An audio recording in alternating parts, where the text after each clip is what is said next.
Graças e paz a todos. Meu nome é Renato e hoje estou novamente aqui para que a gente possa compartilhar, para que a gente possa estudar em comunhão mais um tema, mais uma lição da revista que nós estamos trabalhando na IBD da classe de adultos da Segunda Igreja Batista Nacional em Diadema. Essa revista ela trata das 9 marcas de uma igreja saudável. É uma revista composta por 12 lições. E nesse momento nós estamos na última lição, na 12ª lição, que traz como tema a igreja é o evangelho visível. A igreja é o evangelho visível. Ou seja, ela traz ali o fechamento, ela traz ali uma conclusão, essa lição, de evidências e uma projeção daquelas igrejas que têm essas marcas no seu DNA, em detrimento daquelas que não têm. O texto base dessa lição está lá em Efésios capítulo 3, verso 10. E eu peço que você abra a sua Bíblia para que a gente leia esse texto em conjunto, tá certo? Vamos lá. A intenção dessa graça era que agora, mediante a igreja, a multiforme sabedoria de Deus se tornasse conhecida dos poderes e autoridades nas religiões celestiais, ou no mundo celestial. Eu queria dissecar aqui algumas características desse texto. Então, assim, quando fala lá ainda em Efésios 3:10, tá? Para a intenção. Qual era a intenção? Né? O objetivo na criação do universo era que a sabedoria de Deus fosse claramente mostrada por quem? Pela igreja. Nós estamos falando das marcas saudáveis de uma igreja. Aí ele falou que agora, né? Que agora significa o quê? Desde que o Messias chegou, ou agora, sob a dispensação cristã, essa revelação deve ser feita a mundos distantes. Outra parte aqui fala sobre a múltipla sabedoria de Deus, né? Na redenção da igreja, não existe apenas uma forma ou uma fase da sabedoria. É sabedoria sempre variável, sempre bela. Havia sabedoria manifestada quando o plano foi formado. Sabedoria na seleção do Redentor, sabedoria na encarnação, sabedoria na expiação, sabedoria nos meios de renovar o coração e santificar a alma, sabedoria nas várias dispensações pelas quais a igreja é santificada, guiada e trazida à glória. E por fim, por quem? Pela igreja, né? Pelo sábio arranjo feito para recuperar seu povo da queda. Nós trabalhamos dividindo as lições, então é sempre bom que nós façamos aí um remember, né? Façamos um remember do que foi tratado na aula anterior, até para que exista aí uma linha de raciocínio, tá certo? Na aula anterior, ministrada aí pelo professor Daniel, foi feita uma introdução. E nessa introdução foi falado o seguinte, que existem essas 9 marcas, mas não são marcas taxativas, ou seja, não existem só essas marcas, né? O autor aqui, ele optou por essas marcas por entender que são marcas que haviam sido esquecidas ou mesmo até rejeitadas pelas igrejas, né? Por algumas igrejas.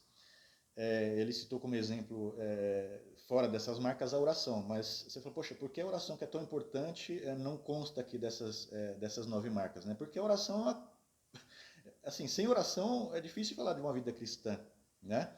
Então, assim, aquelas coisas que são triviais da igreja, ele não mencionou por entender que, no mínimo, as igrejas tratassem essas questões, né? Então, ele colocou algumas outras marcas aí, que são aquelas que ele percebeu que haviam sido esquecidas ou mesmo rejeitadas por alguma das igrejas. Porém, nenhuma delas podem ser descartadas, né? Todas elas são bíblicas e importantes, não são opcionais. E aí ele fez, através de uma frase,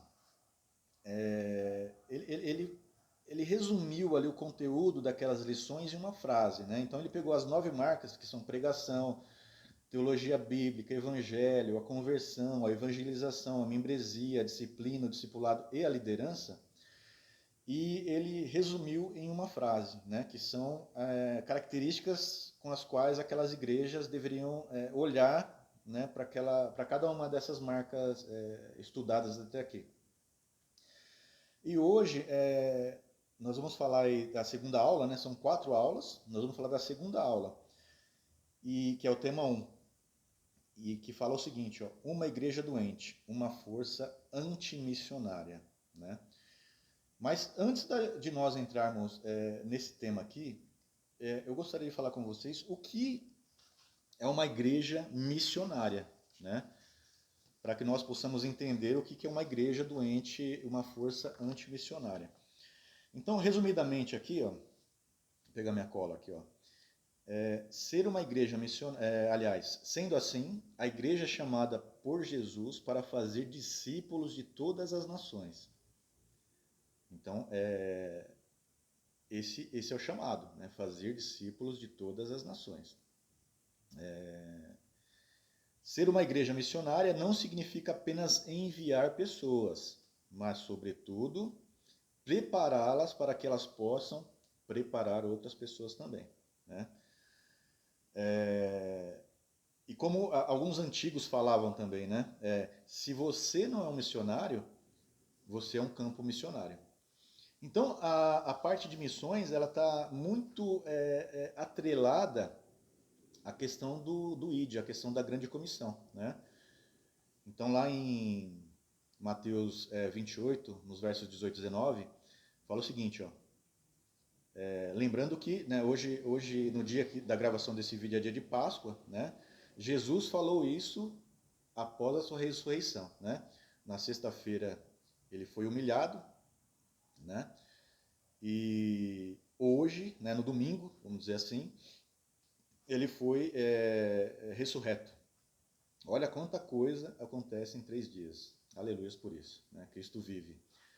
E após a sua ressurreição, lá em Mateus 28, nos versos 19 e 20, ele fala o seguinte: portanto, ide, fazei discípulos de todas as nações, batizando-os em nome do Pai, e do Filho e do Espírito Santo, ensinando-os a observar todas as coisas que eu vos tenho mandado. E eis que eu estou convosco todos os dias, até a consumação dos séculos. Meus amados, a gente percebe aqui na grande comissão o ID que o Senhor nos determinou, né? Isso está bem claro para a gente. Essa é a missão da igreja, basicamente, né? Inclusive, esse vocábulo, né? Esse vocábulo missões vem do latim missio, que significa enviando, né? Então na Bíblia a gente tem vários exemplos, né? Jesus foi enviado do Pai, os 12 apóstolos foram enviados de Jesus e nós fomos enviados do Espírito Santo. E lá em Atos 1, isso aqui está em Atos 13, verso 2, né? Em Atos 1:8 também fala para que a gente vá a Jerusalém, concomitantemente, tá, gente? Jerusalém, Judéia e Samaria, confins da terra, né? E, enfim, né? Essa é a grande comissão a qual Jesus nos chamou. Portanto, uma igreja antimissionária é aquela que não faz essas coisas, basicamente, né? Por isso que eu queria pontuar aqui o que é uma igreja missionária, para que nós, de uma forma mais clara, entendêssemos o que é uma igreja antimissionária. E aqui na revista, o autor fala o seguinte, que muitas vezes nós não percebemos o impacto que uma igreja doente possui, né?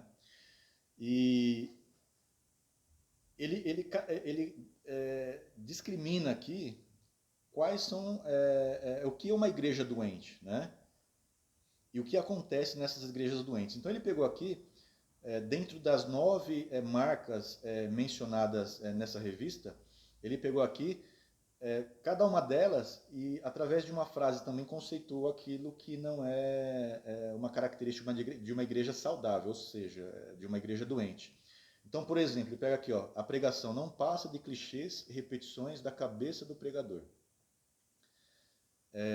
Da parte da teologia bíblica, a doutrina é moralista e centrada no homem. A gente vê muitas coisas nesse sentido hoje, né? O evangelho é remodelado para uma mensagem de autoajuda. A parte da conversão é vista como mera decisão humana. Jesus não tem parte nenhuma nisso. É a pessoa que escolhe ser convertida ou não, né? Nesse caso aqui, nesse tipo de igreja doente, tá bom? A evangelização é deixada de lado. O rol de membros é maior que o número de participantes do culto. Aí a gente está falando da membresia, ou seja, não existe compromisso dos membros em relação às coisas da igreja, né? O pecado é ignorado, né? Aí vai por terra a questão da disciplina. Os relacionamentos são centrados em coisas desse mundo, né? A parte do discipulado. E a liderança pensa mais em si mesma do que nas ovelhas. Então, essas são as características, esse é o resumo que caracteriza a igreja doente, né? Basicamente isso. E como se mata uma igreja? Vem cá, não precisa fazer nada. Presta atenção nisso. Se a gente não fizer nada, a gente vai matar a igreja. É só isso, é só não fazer nada. E aí, vocês vão perceber um desencadeamento de uma decadência de uma igreja, né? Então, o autor coloca aqui. E o pior é que, não fazendo nada, né? E o pior é que, para termos uma igreja doente, até mesmo para matarmos a igreja, tudo que precisamos fazer é não fazer nada. Se a palavra, veja que ele está falando aqui do encadeamento das 9 marcas, né? De uma igreja saudável, né? Mas quando isso não acontece, se a palavra não for fielmente exposta, fundamentada na teologia bíblica e centrada no evangelho, os membros não saberão o que é a verdadeira vida cristã, terão uma concepção errada da conversão e não vão anunciar corretamente as boas novas. Com todo respeito, mas eu vejo isso muito nas igrejas neopentecostais, né? Pede-se lá para que as pessoas levantem as mãos, para que aceitem Jesus, mas elas não têm a mínima ideia do que aquilo tudo significa, né? De que a pessoa,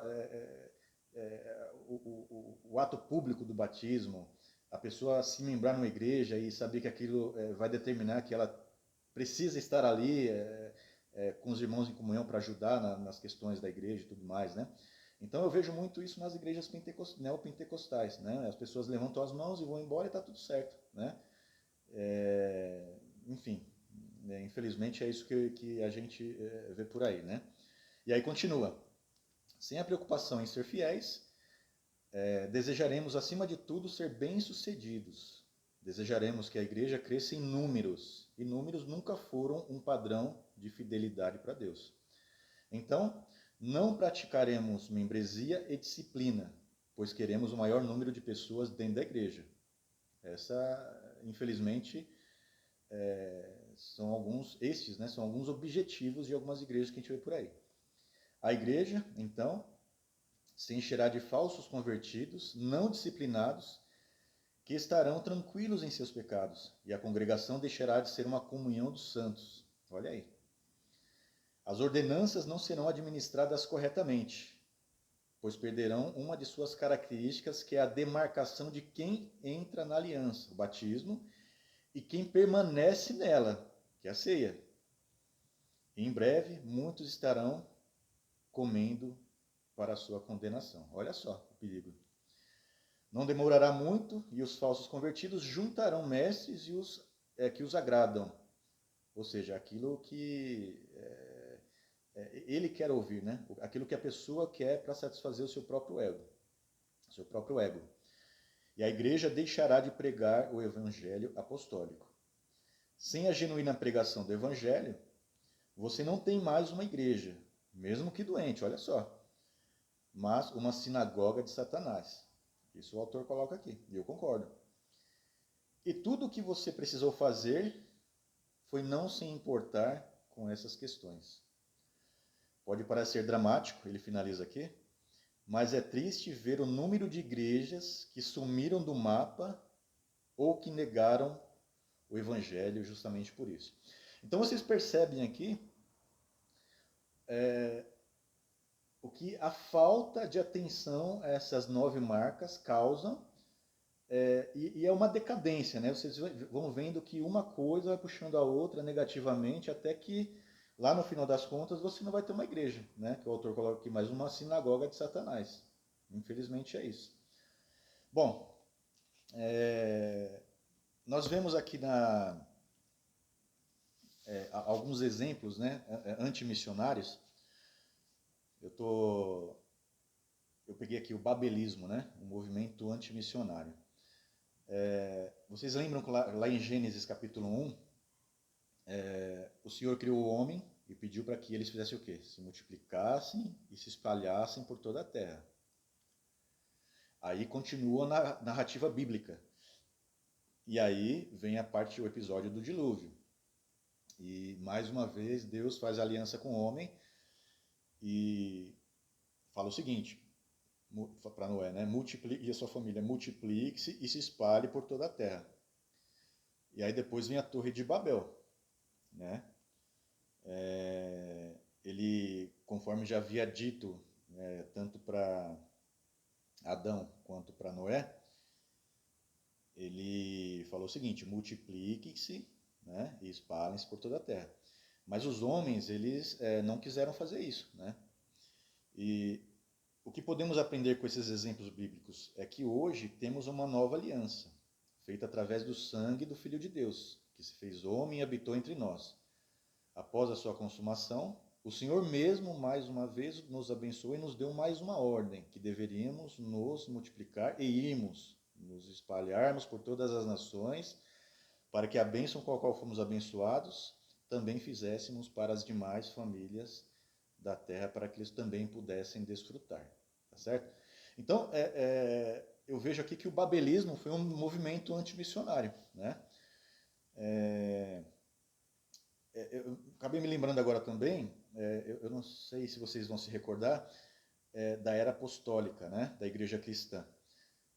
Houve um momento, no primeiro século, depois de Cristo, depois, lembra que nós lemos agora aqui em Mateus 28, né, que após a ressurreição Cristo falou, né, vaza, né, vai lá, prega o evangelho, ide e tal, enfim, né, falou, gente, se espalhem, é a mesma coisa aqui, né? Por isso que eu coloquei aqui que o babelismo é um movimento antimissionário, que é o tema da nossa revista aqui, né? Que uma igreja doente é uma força antimissionária, né? Vocês percebem ali que aquelas características que não foram observadas, elas vão fazendo com que todas as marcas saudáveis vão se afastando, né? Do dia a dia da igreja, do DNA da igreja. Então, nós vemos isso e eu lembrei agora da era apostólica, né? Porque assim, depois que Jesus falou isso, né, quando vai para Atos ali, eles são batizados com o Espírito Santo e tudo mais, no Pentecostes, ao invés de eles irem, né, para outras regiões, né, Jerusalém, Samaria, confins da terra e tal, eles ficaram de boa lá, né? Eles continuaram lá tranquilos, né, em Jerusalém. E por isso até que Deus permitiu que houvesse as perseguições, para que eles vazassem, né? Para que eles cumprissem ali com a determinação de Jesus Cristo naquele momento, né? Onde ele veio ressurreto, né? Me ocorreu agora. E para finalizar, existe aquela né, com base nesse texto que nós lemos aqui, dizendo que se nós não fizermos nada, isso já basta para que nós não tenhamos mais uma igreja, mas sim uma sinagoga de Satanás. E isso me fez lembrar aqui aquela passagem onde Pedro e João estão indo para suas orações lá para a sinagoga e tal, né? Na porta chamada Formosa. E que eles dizem lá, eu não tenho prata nem ouro, mas o que te dou, levanta-te e anda e tal, né? E aí conta-se que Tomás de Aquino, que é chamado de doutor evangélico da Igreja Romana, ele foi visitar o Papa Inocêncio IV, e este, né, o Papa, depois de lhe haver mostrado toda a fabulosa riqueza do Vaticano, então ele mostrou lá todas as riquezas do Vaticano e tal, né, esse Papa mostrando lá pro Tomás de Aquino, né? Disse, fazendo alusão às palavras de Pedro, ao coxo da Porta Formosa, lá que está em Atos 3, 6, né? E aí o Papa Inocêncio fala o seguinte, né, Inocêncio IV, vês, falando para Tomás de Aquino, vês, Tomás, a igreja não pode mais dizer como nos primeiros dias, não tenho prata nem ouro. E aí Tomás de Aquino respondeu, é verdade, né, confirmou Tomás de Aquino, mas também não pode mais dizer ao coxo, levanta-te e anda. Infelizmente, irmãos, nós vimos muitas igrejas não observando essas marcas primordiais de uma igreja saudável. E o final no final das contas, né, esse diálogo aqui entre o Papa Inocêncio IV e Tomás de Aquino ilustra bem, né? Às vezes a igreja tem riquezas, né? Às vezes a igreja tem bens, né? Mas não tem o poder do Espírito Santo, infelizmente. Então, para que a gente, né, fique atentos, nós todos, né, como membros de uma igreja, de um corpo de Cristo, que nós fiquemos atentos aí, que a gente observe essas marcas, são marcas fundamentais de uma igreja saudável, né? E que a gente não fique estagnado, né? Porque como nós vimos hoje, nós não precisamos fazer nada, absolutamente nada, para que uma igreja caia nesse abismo, caia nesse processo de decadência e, enfim, né? Não seja mais considerada uma igreja, mas sim como o autor colocou aqui, uma sinagoga de Satanás. Meus irmãos, nós vamos ter ainda 2 aulas dessa lição e eu convido vocês a não perderem no domingo que vem a lição que inclusive dá título a essa lição, a lição 12, né? Que é uma igreja saudável, o evangelho visível. Então não percam, tá certo?